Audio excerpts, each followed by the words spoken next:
Any questions for the quarterback?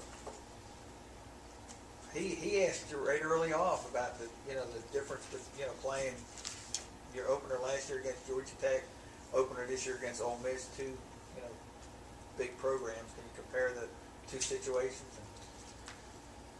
Both D1 schools, but obviously SEC. What you hear is what it is. It's faster. I think so anyway. Watching Ole Miss and watching Georgia Tech. Not that Georgia Tech wasn't fast, but it's faster, bigger people, more depth, I guess you would say. As far as skilled people, I think they have.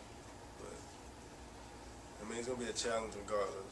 It's gonna be we have to do the best we can do, try to compete with them. Is the comparisons with the they had what 2 or 3 first or second round draft choices on their defensive front last year. Ole Miss probably got at least one. Are they comparable that way? Are those type players comparable that way? Yeah, they are. I mean, also at linebacker, and I know this year their secondary is pretty new, but they're pretty good still. I think we have to try to take advantage of that situation, but also we have to have time to protect the D linemen and the linebackers to be able to take advantage of it. But if we get one or the other, it'll be good. But we also want to try to establish a good running game against them so we can have more time to play action or whatever, so we can get in some one-on-one situations and all that kind of stuff.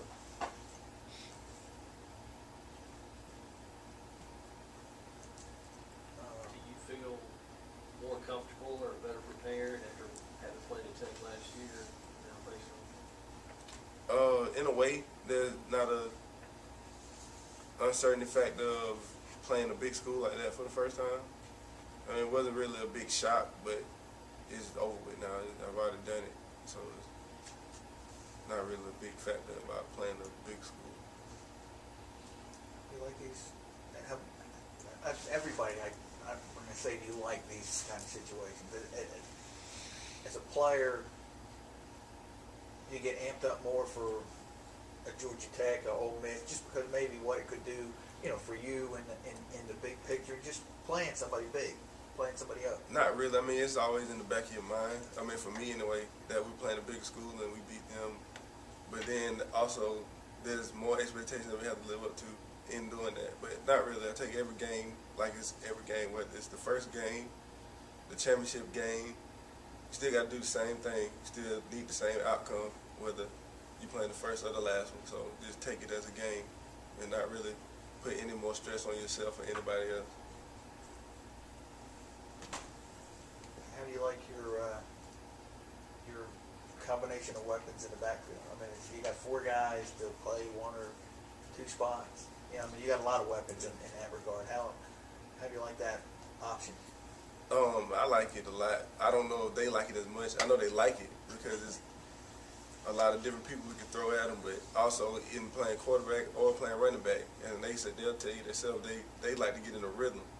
And if we find the right combination for all 4 of them or all 3 of them to get them in a good rhythm, then I think it'll be good because we'll have fresh legs going at them every down. And 2 of those guys, can you speak to what Tig has shown you since he's been here and what a slimmer Calvin means? Tig, I like Tig already. I mean, we hadn't seen much of him, but he's a hard runner. He doesn't take a big crease for him to get through it, and he's gonna run north and south whenever he gets it, and he's gonna get some yards regardless of what you got coming at him. But Calvin, a slimmer Calvin, I think he's the same powerful Calvin, but he's able to make that one move and go. Like Coach Crowe said to him last year, he talking to him like, I forgot who we were playing, but he tried to make a cut. I think it was UT Martin. Tried to make a cut, and Coach Crowe was like, Calvin, if he's 15 pounds lighter, he'll score. And it's the truth. Like, I've seen him make that cut now. So I think that helps out a lot.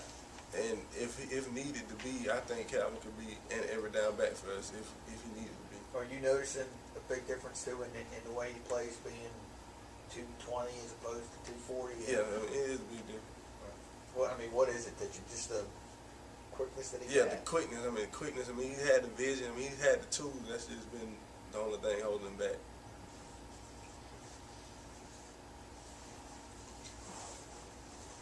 Any other questions? James, you get played against Tech last year, so I guess from your standpoint, it's to go to Ole Miss and play bigger for you from that standpoint. Well, it's two total, different styles of offense. You got one that's just a straight option. You know what it's going to be pretty much every time. You just play assignment football. But with these guys, you got a little bigger, I guess, faster.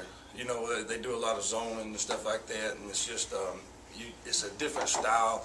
You're going to get a lot of downhill stuff with them, as you did with Georgia Tech, but it just comes a little different. With Georgia Tech, it's more you protect your gaps and stuff like that. But with these guys, you got to be conscious. You got to protect your gap, but you got to be conscious of, the gaps around you, basically because the running backs can cut back anywhere. They just trying to find that crease anywhere across the line. All in all, it's the same concept of football. You play in a big school, you got to play hard. And, you're coming in as the underdog, which I like to be the underdog because I know we're going to be physical and we're going to play hard. That's just our style of defense. It don't really matter what they do offensively. We're gonna come out and we're going to be real physical with them. So I guess comparing them to Georgia Tech, it's two different styles of offense, but it's all football. It's just power football. They're going to try to come up and run it on you. So we got to stop them from doing so. Jamison, we've heard a lot about the talent they have on the defensive line. Tell us a little about what you've seen watching the line on the other side of the ball. They're a very talented offensive line too. You could watch them. We watched a lot of film on them in Alabama last year, and I think Alabama's got the best defensive lineman as far as Marcel Darius in the country. And he had a good game against them, but you can just watch. There were several times that they just blocked him and everything like that, and so it just they're a solid front.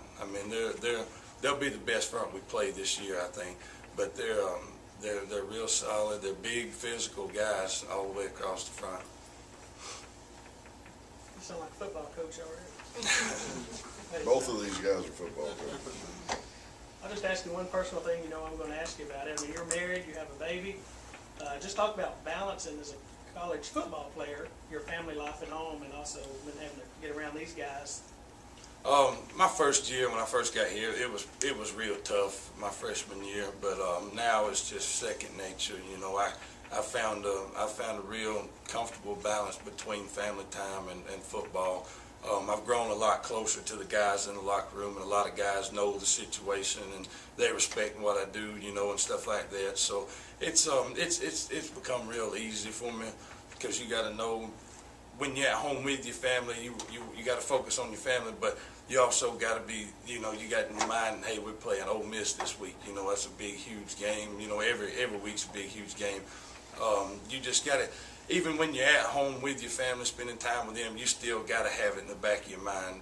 What you got to do this week. You got to, just before you lay down and go to sleep, you got to, get some mental reps in your head. What they can do in this situation and stuff like that. It's tough, but I've got pretty good at balancing everything. So. Any other questions for Jamison? All right, guys. Appreciate it.